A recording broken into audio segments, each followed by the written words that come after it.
The early morning fog rolls over the water as the boat creaks under the shifting weight of its load.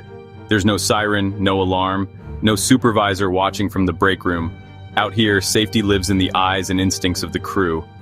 Commercial fishing, whether it's crab in the Bering Sea, lobster off the Nova Scotia coast, or tuna in the South Pacific, is one of the deadliest jobs in the world.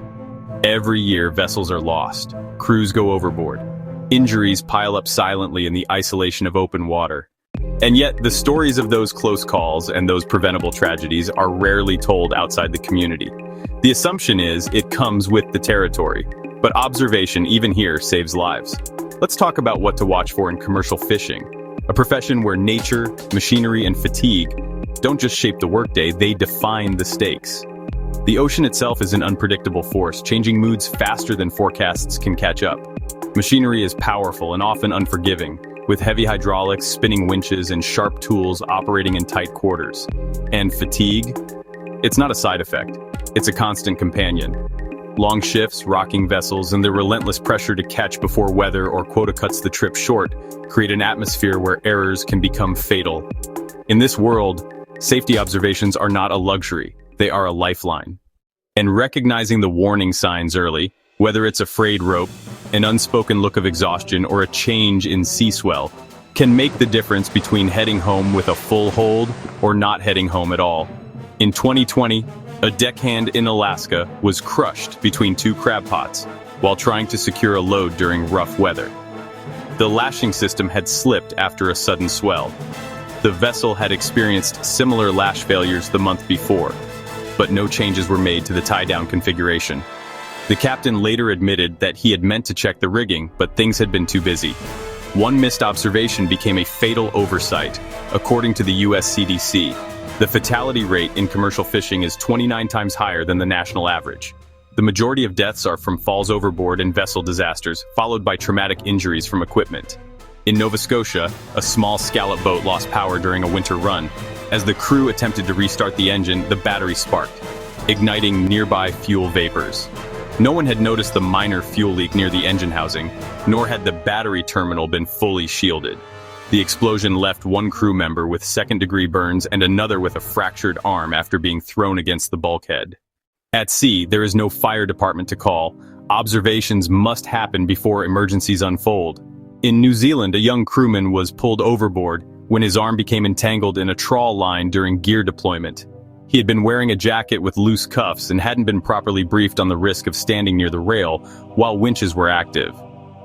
The boat's observer, assigned under maritime compliance regulations, had been in the cabin logging fish data and didn't see the incident happen. Safety requires more than compliance. It demands situational presence. Fatigue is an ever-present danger. In the North Sea, a crew rotated 18-hour shifts during a high-yield run. One worker collapsed on deck from exhaustion, nearly rolling into the open hold. The crew had noticed his slurred speech and lack of coordination earlier, but no one said anything. "We were all tired," one admitted later. "Didn't think it was that bad." Sleep deprivation doesn't just slow reaction times, it clouds judgment and weakens communication. In confined quarters, fatigue-related errors often go unchallenged because they become collective. Observation in these cases isn't just watching others. It's being honest about your own limits. Chemical hazards exist, too. In a Chilean processing vessel, a cleaner was overcome by fumes from improperly diluted cleaning chemicals in the below-deck freezer hold. He passed out within minutes. The mix had created chlorine gas. There was no ventilation running and no signage to indicate the space was in use. The crew had smelled something strange, but no one investigated until he failed to return. Many hazards in commercial fishing are deeply normalized. Slippery decks from spilled bait or seawater become part of the background. Unsecured hatches clank open and shut with each wave, dismissed as noise instead of warnings. Open blades are kept handy for quick net cuts, but rarely sheathed between uses. Live electrical cables stretch across walkways, makeshift repairs taped down with whatever's available. Crews often joke about close calls, brush off near misses, or shrug off minor injuries with phrases like, "just part of the job." There's a pride in toughness. But that pride can mask preventable danger. Every one of these routines, no matter how mundane or accepted, is a moment to intervene. Normal doesn't mean safe.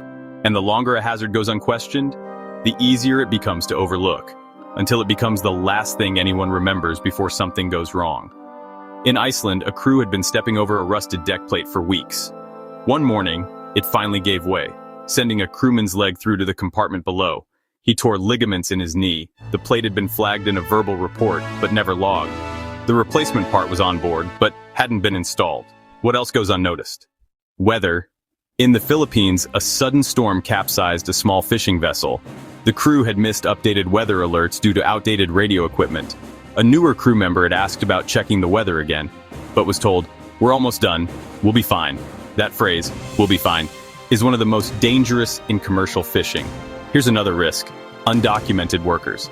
In the Mediterranean, investigations revealed that crews composed of undertrained, undocumented workers suffered higher rates of injury. Observations in those cases were stifled by fear of job loss, of retaliation, of being sent home, a missing life jacket, a broken winch guard, a trip hazard. Nothing said, nothing changed. The solutions? Sometimes simple. In Norway, a crew implemented a 3-minute deck scan before every gear deployment. Whoever wasn't directly involved would walk the deck, checking for unsecured gear, pooled water, loose cables, and PPE. It became habit. Injuries dropped by 40% in 6 months. In Newfoundland, a skipper made a deal with his crew. Any observation that led to a change, no matter how small, earned a bonus. One crewman flagged an issue with the engine room door latch. It was sticking. A week later, that same door had to be secured during rough weather. Because it held, no one was injured. And in the South Pacific, a longliner introduced a silent check protocol. Before any major operation, netting, hauling, sorting, crew members gave thumbs up to confirm readiness. If anyone hesitated, the operation paused. It took seconds. It saved lives. So what should you be watching for? Slippery spots, frayed ropes, gear that wasn't stowed properly, new crew standing where they shouldn't, sleepy eyes, quiet hesitation, electrical outlets near water, exhaust fumes, loose jackets, hatches left cracked open, the sounds that don't match the motion, the gut feeling that something's off. And watch for the positive, crews that speak up, skippers that listen, quick adjustments, the quiet act of someone double-checking a tie down. Those are observations too. Fishing is hard, dangerous, beautiful, but no haul is worth a life. The next time you're out on the water or watching from shore, think about what these crews face. Think about what could be prevented, not with luck, but with awareness. Because out there, it's not a matter of if something will go wrong, it's whether someone saw it coming.